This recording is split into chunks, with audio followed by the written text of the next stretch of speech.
Why is it so hard to find reliable answers to parenting questions? How is it in 2022, parents still search on Google for answers from strangers? Well, now there's a better way. Introducing the Good Inside membership, an expert-guided, community-powered platform redefining modern parenting. In our library, you'll find hundreds of bite-sized videos, articles, scripts, and workshops tackling the trickiest parenting topics. And it doesn't stop here. We've created a private community guided by me, Dr. Becky, and coaches trained in the Good Inside parenting method. Here you can ask questions, connect with other parents, or attend a live event on a topic that matters to you. This is the parenting handbook that doesn't exist. This is parenting advice at your fingertips, where you need it, when you need it the most. This is Good Inside membership. Hi, I'm Dr. Becky, and this is Good Inside. I'm a clinical psychologist and mom of 3 on a mission to rethink the way we raise our children. I love translating deep thoughts about parenting into practical, actionable strategies that you can use in your home right away. One of my core beliefs is that we are all doing the best we can with the resources we have available to us in that moment. So even as we struggle, and even as we are having a hard time on the outside, we remain good inside.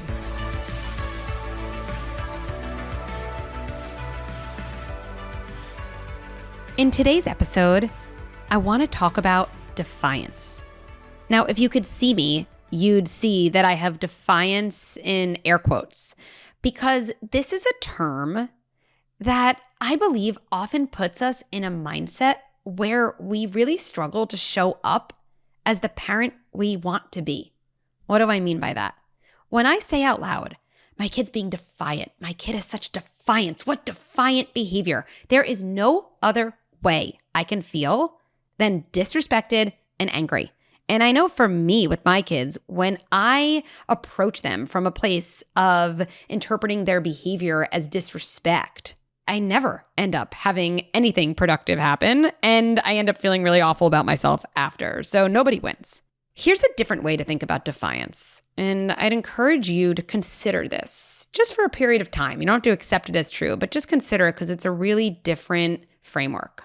That we can rethink about defiance as having a strong urge to do something plus feeling unseen. So I say to my child, no, we're not having a snack before dinner. We're going to have dinner in half an hour. And then I see my child eating chips from the pantry, right? I might say, that is defiant behavior. I just said no snacks, and they did the exact thing I said they weren't allowed to do. That's the framework where I feel like my child is doing something to me. I feel like they don't appreciate me, that they don't respect the words I use, right? And I want to come back in a pretty aggressive way. I think I go into punishment mode myself. Now let's go to this other framework. Having a strong urge that you can't regulate and feeling unseen, both combined. Well, I guess my child really, really wanted a snack. They really wanted a snack. It was a really strong urge to have chips. And they didn't really feel seen or connected to. In that snack example, I might say, oh, you really want a snack? How much do you want that snack? So big, show me. Or I might say, oh, you really want a snack? It's probably really annoying to not have complete control over each thing you're eating. Or maybe I'd say, you really want a snack? We're not having snack right now, but tell me what you want and I'll put, a couple of them on your plate with dinner, right? I have a feeling my child would be much less likely to, quote, defy me because I recognized their urge. I normalized it. I connected to it. I was curious about it. And in that last example, I was even able to incorporate the thing they wanted into my decision. Even if I didn't do that, but instead I just said, oh, you really want a snack? I get that it's not snack time. I know that's such a bummer. I still would bet my child would be less likely to go to the pantry than if I just said no snacks before dinner. So as we listen 2 voicemails from 3 parents, we can look at these same moments through the lens of this unregulated urge and a desire to feel seen and connected to. With that in mind, let's jump in.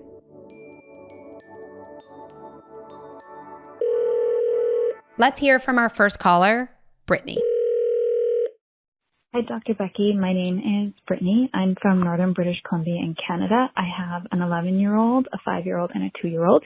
My question is regarding my 11-year-old son. We are really struggling with one of his behaviors. From the time he was about 1, he has been a very active and what I would call a boundary pusher. It often takes more than one time telling him something for him to cooperate. The biggest struggles in the past month have been with him overstepping physical boundaries. Multiple times a day, he is intruding in our personal space.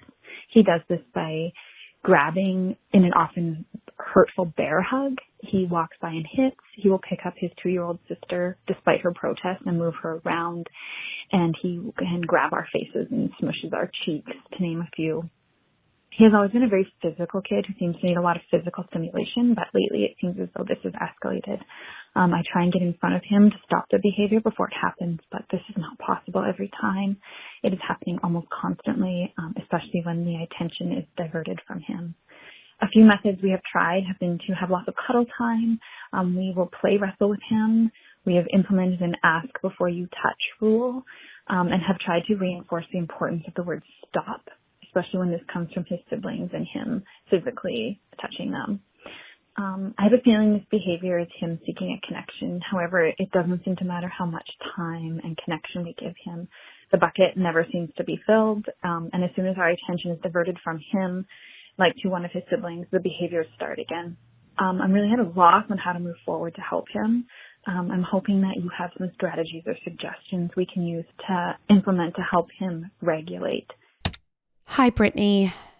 Thank you so much for calling in. And the first thing I'm reacting to is really how thoughtful you are and how many different things you've thought about, how you're so able to see the most generous interpretation of your son's behavior, that he's connection seeking, right? So often we say attention seeking and we make that so negative. But if someone's attention seeking, they're connection seeking.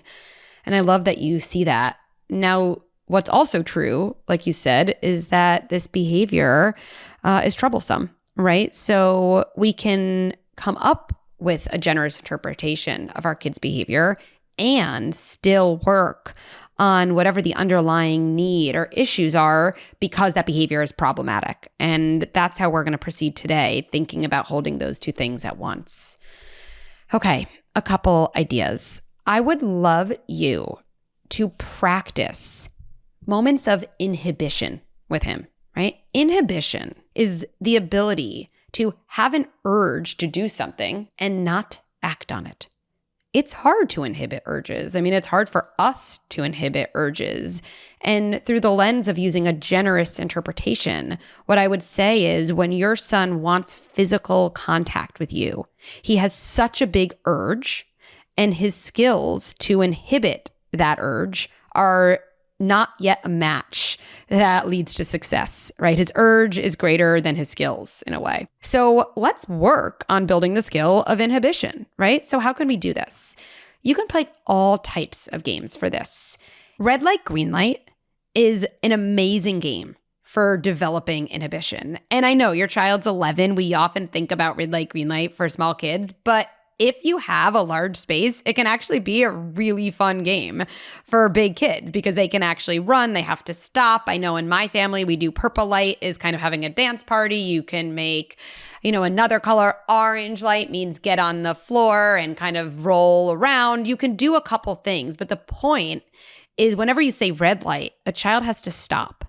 And a child doesn't want to stop. They want to keep running. They want to win the game. They want to get there first. So we're giving him a kind of very playful way to build the skill of having an urge and stopping. You mentioned play wrestling, that we give him an opportunity to kind of let some of those, more body connected urges come out. I would definitely keep doing this, and I would use that stop there to practice. You're simulating experiences because when we give our kids opportunities outside of the heat of the moment, their bodies are actually changing because when we play wrestle with a kid and say, okay, we're going to do this a little differently, let's do this, but we're going to really practice the stop thing. And so at any point I might say stop, and then you have to stop. And then I'll say go, and we'll do it again. And again, be kind of light about this. You stopped. High five. That was awesome. Let's go again. And if he doesn't stop, you can say, look, I'm not going to play wrestle again. I need you to practice stopping so I feel safe enough to do this with you. So there's lots of other ways you can do that as well, right? You can play a stop game on the way to getting dinner. You can say, we're going to walk to get ice cream. And when you say stop, I have to stop. And when I say stop, you have to stop, right? So we can also model that same behavior.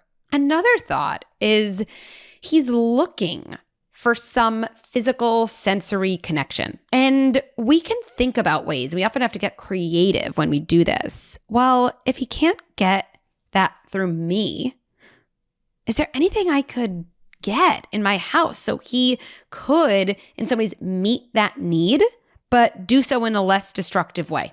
So things just that come to my mind right now, a pillow or one of those huge stuffed animals. I picture for some reason like a huge teddy bear.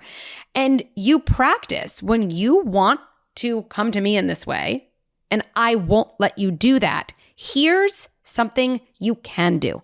Because the gap between giving you a huge hug or kind of grabbing your face versus doing nothing and waiting, I don't know, it's a really big gap. And if we're trying to build a skill, we have to scaffold that skill. So what makes that gap a little smaller? Well, no, you can't grab my face, but here's your massive teddy bear and you can do anything you want.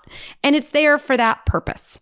I'm also thinking about a weighted blanket that if he's looking for one of these huge hugs, I wonder if that time he could lay down on the floor and you have a weighted blanket that again gives in some way the sensory experience he's looking for. I would actually really include him in this conversation. You can do this in a really non-shaming way. Hey, we're working on what to do when you really want to connect with us and we're doing something else, or we're talking to your sibling. I was thinking that it's probably hard to want to connect with us in that way and instead have no one or nothing to connect with.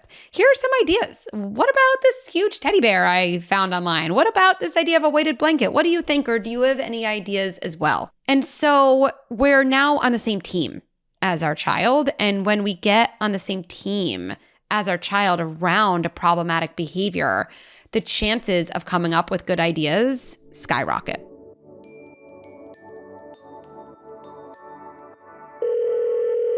Our next caller is Saggy. Hi, Dr. Becky. My name is Saggy. I have two girls. They are 5 and 2, and I live in New Jersey. I'm calling about my older daughter, and we're having a very, very difficult time because she's very bright, very intelligent, very precocious, and believes everything is a negotiation. 5 minutes to bedtime, but she needs 10 minutes to bedtime. And then whenever her time is up, she starts to really freak out. So a lot of things become negotiations, and then when she doesn't get her way, or even when she does, and then the thing she didn't want happens, sometimes she'll scream, sometimes she'll run, sometimes she'll cry. But we're finding the behavior is actually getting worse. And, we read a lot of books and articles, and we try to be very intentional about our parenting, and it feels like nothing works for very long. And we'd love to get out of the negotiation loop and not have everything become an argument. It's very difficult, and it's becoming difficult on our family dynamic. Hi, Saggy. I really appreciate you calling in with what's happening in your home. And I think this really mirrors what happens in so many of our homes. And so that's not my way of minimizing it at all. Just because things happen in other people's homes, it doesn't make them any less difficult for us. It is my way of trying to normalize this because so much of our frustration with our kids can come from our expectations of what's going to happen or what should happen, right? Shoulds, they're the worst, right? They lead us to intervene in a moment based on some idea of what someone expects or maybe we expect rather than what's actually happening in front of us. And I can say with pretty strong conviction that kids pushing back, kids, quote, talking back, this is really normal behavior, especially if we want our kids to be assertive when they're older, have a sense of self, know who they are. Those aren't developmental achievements that happen at age 18 or age 40 unless we allow them when they're kids to voice their feelings and their desires. Now, Saggy, none of this makes it enjoyable. I believe these things strongly. And when my kids push back, when my kids are always in negotiation mode, it is exhausting and it is normal. One of the things on my mind is something that I think goes way beyond these moments, which is this idea of working. Is it working? What's working? This is working. Nothing's working. It's really powerful to ask ourselves, what if we stop measuring working by our kids' behavior and instead started thinking about it in terms of our behavior?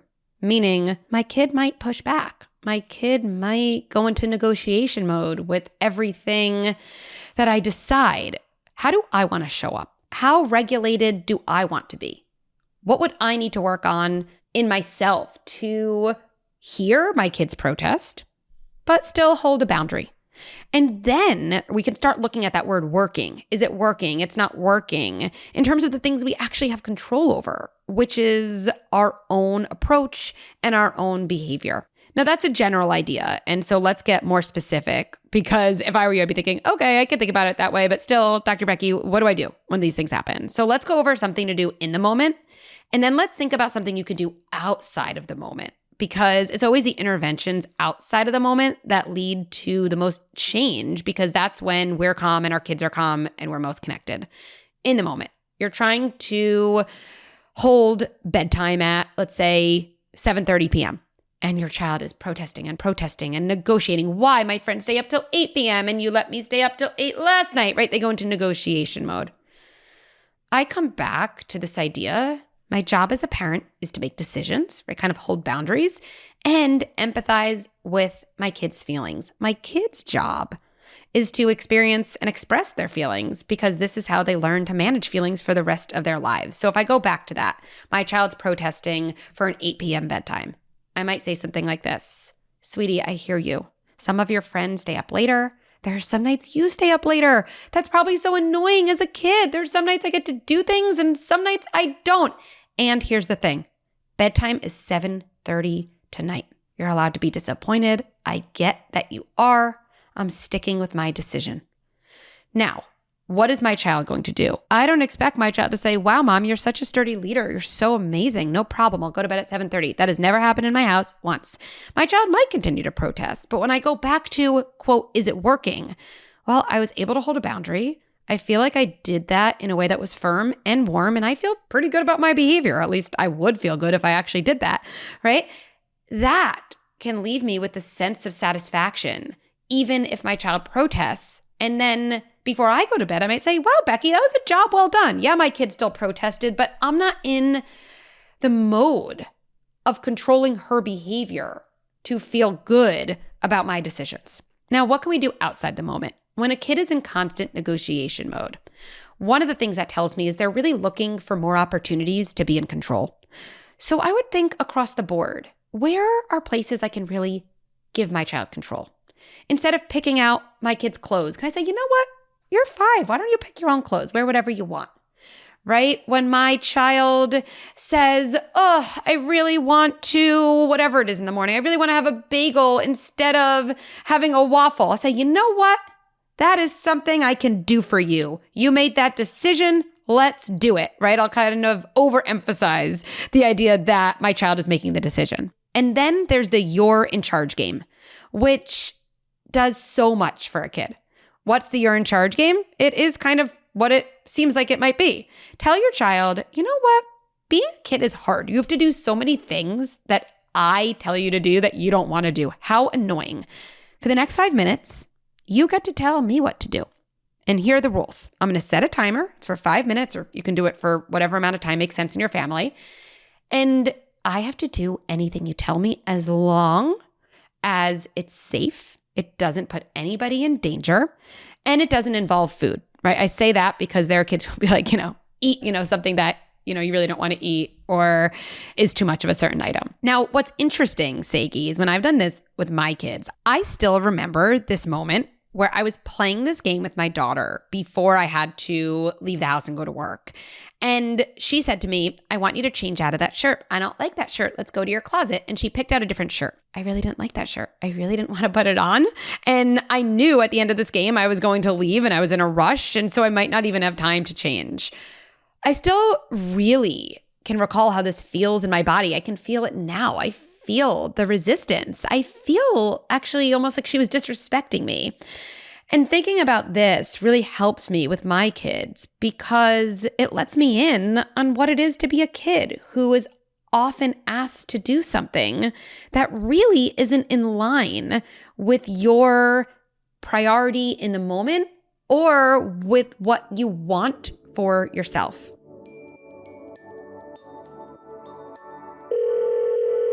Let's hear from our final caller, Lindsay.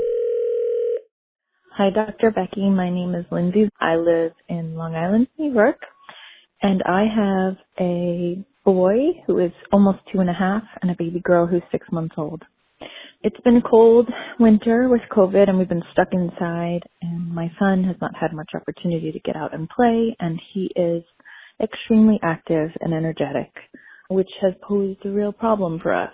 I understand that his energy is probably coming out in different ways, where he will sit at the dinner table and throw his food and make messes, and some of it's playing and exploring, but some of it certainly is defiant, where we'll ask him to keep his food on the table, and we'll ask him to pick up toys after he's thrown them, and he will just continue to look at us with an eye that kind of reveals I'm not done, and he continues to throw the toys or the food. I'm not finding success in my approach to discipline, so I was wondering if you could provide some pointers for how to help a child who needs to get his energy out, who's exploring, who's struggling, and who's young, and so it's hard for me to use my words, to figure out what to do to best help him and help me learn how to teach him these rules. So any help you could provide would be really, really greatly appreciated. Hi, Lindsay. Oh, I've been there so many situations myself. I'm picturing right now, food throwing, kind of not sitting down, those moments that just lead to such frustration in us, where it actually feels really hard for us to show up as the parent we want to be. So I've totally been there. I'm obviously still there myself in a lot of situations with my kids. First thing, more powerful than any strategy or script is getting in the habit of asking ourselves this question. The way I'm thinking about this situation with my child, does that framework make me feel angry and far away from my child? Or does that framework make me feel empathic and close to my child? Getting in the habit of asking ourselves about the framework with which we see a situation enables us to be the type of parent we want to be, because we will only pull from the bucket of strategies and scripts that are in line with our framework. So if we think of our kid as defiant, well, that makes me feel really judgmental toward my child. It makes me very angry toward my child. It makes me feel disrespected. And it really activates, I think, my authoritarian parenting bucket. So the only intervention I'm going to think about from that framework is one where I have a very adversarial, probably controlling approach. Now, if I can take a deep breath and say, okay, what is a different way of seeing this that would help me feel closer to my child? I might even say, I guess for me too, I have situations where someone tells me to do one thing and I don't listen. Is that because I'm a bad person or is it because of something else? Why would I kind of defy someone in that way? What would be going on for me? What's my most generous interpretation? And then maybe I'd think about, wow, it stinks to not be able to do something you want to do. Or if in general, I don't feel so close to someone, or I don't feel so seen by them, or I feel like I never get to do the things I want to do, or someone looks at me with the least generous interpretation, well, then I could imagine doing the same types of behaviors as your son or my kids. So what framework helps here? I think it's the framework of it's really hard for a 2.5-year-old to want to do something and not do it. That your son is looking to feel in control, is looking to feel powerful. These are very healthy impulses for toddlers. And the way he's doing it happens to be annoying, happens to be inconvenient, but he just hasn't quite figured it out yet. So what would I do from there? Well, I would think if my child has a difficult time having an urge and inhibiting it, I guess I have to kind of be the boundary for him he can't be. So rather than stop throwing your food, I'd probably think, I guess I'm only going to give him 1 or 2 pieces of food at a time. Not because I want to be punitive, but actually because I want to set him up for success. And if there is food throwing, I'm going to say, I'm not going to let you throw your food. I might even hold his wrists or take the plate of food away. Again, not to be harsh, but to help my child. What else might I do?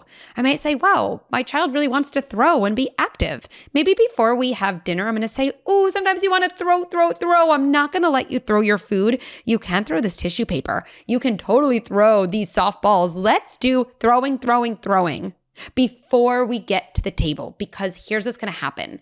If you throw your food, I will take the food away and we'll calm our bodies together until eating feels better for you. All of these ideas only even come to me because I feel on the same team as my child, because I think my child is a good kid, not a bad kid trying to disrespect me. Last thing, we can get into major power struggles with our kids by trying to force them to do things like clean up. It feels like success in the moment if we say, you have to clean up, you have to, and then they pick up one block or pick up one piece of food.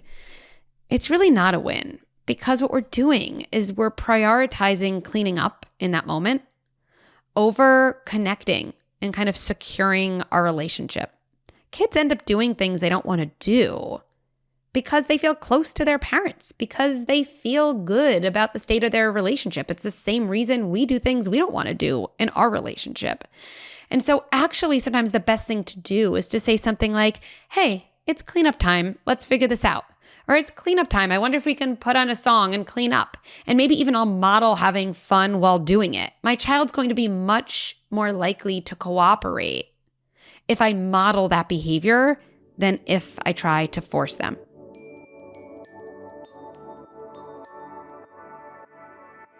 Thank you, Brittany, Saggy, and Lindsay, for calling in and sharing stories from your home with us. Let's tie it all together with 3 takeaways. 1, let's rethink the word defiance. Today, try to look at your kid's behavior, the behavior that's easy to term as defiant, through this new lens of having a strong urge that's hard to regulate, plus feeling unseen. Just notice how that feels and how you intervene. 2, another framework shift. When we ask ourselves, is it working? Is my parenting working? Let's shift the focus to the way we are showing up instead of only focusing on our kids' behavior. This shift can actually be super empowering because we remind ourselves that we can change our family system by working on ourselves, which, yes, benefits our kids, but it also really benefits us. 3, kids who are constantly negotiating and pushing back, they're often looking for more opportunities to be in control. So do a review of your day and ask yourself, what can I give my child more control over? And what decisions can they make? And also try the You're in Charge game. I can pretty much guarantee your kids are going to love it. Thanks for listening to Good Inside. There are so many more strategies and tips I want to share with you. Head to goodinside.com and sign up for Good Insider, my free weekly email with scripts and strategies delivered right to your inbox. And follow me on Instagram and Facebook at Dr. Becky at Good Inside for a daily dose of parenting and self-care ideas.